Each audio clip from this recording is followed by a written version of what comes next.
Are you still working with AC500 V2 project and wondering how to move it to V3 without breaking anything? In this video, I will show you how to migrate using an EtherCAT project. Hi everyone, Huanxing here. Starting from December 11, 2027, the Cyber Resilience Act becomes mandatory. After that, AC500 V2 products are only for spare part, so if you are still working with V2 project, moving to V3 is really the best way to stay safe and future-proof. We will migrate project using CM579 as EtherCAT master, CI512 and AC500 as EtherCAT devices, and ACS drive with FEC801 adapters. Let's start with your AC500 V2 project. When you open a V2 project, you will usually get the separate codices window popping up. Inside this project, I've got a CI512 configured for some simple I/O testing. And I also added a small fault detection routine on the DA501. Just catch errors based on input signals. I've also included two smaller programs here, one for diagnosis and another for ACS380. Before we start the migration, rename your project and save it. Always a good idea to keep a backup. And now, navigate to the CPU hardware interface of your V2 project. You will see an option Change to AC500 V3 PLC. Check the box, pick your CPU module, and then click Create V3 PLC.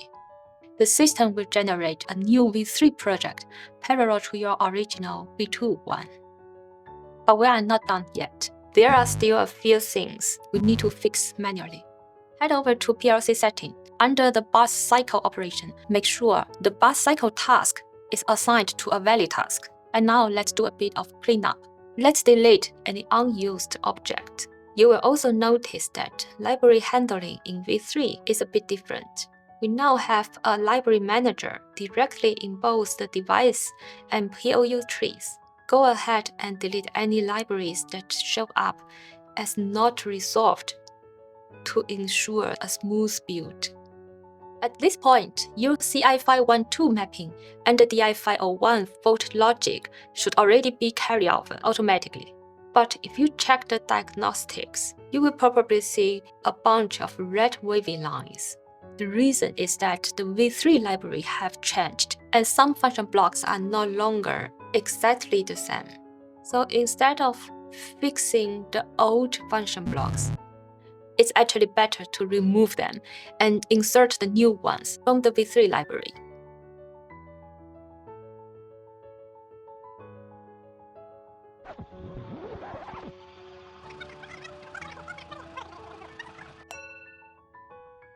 Once the new function blocks are in place, you can safely delete old declaration. And now let's look at the ACS380 drive. In V3, you will need to manually add the drive library first. This ensures that the specific function blocks we are using, such as the ones for starting the drives and adjusting its speed, are correctly recognized. And just like before, we will replace the drive function blocks manually. Alright, once this is done, we are ready to test. Before logging in, make sure you select the correct application using this drop-down menu.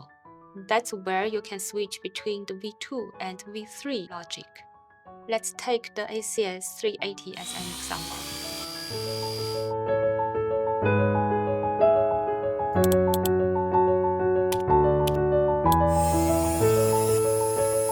You can see everything is running as expected. And that's it.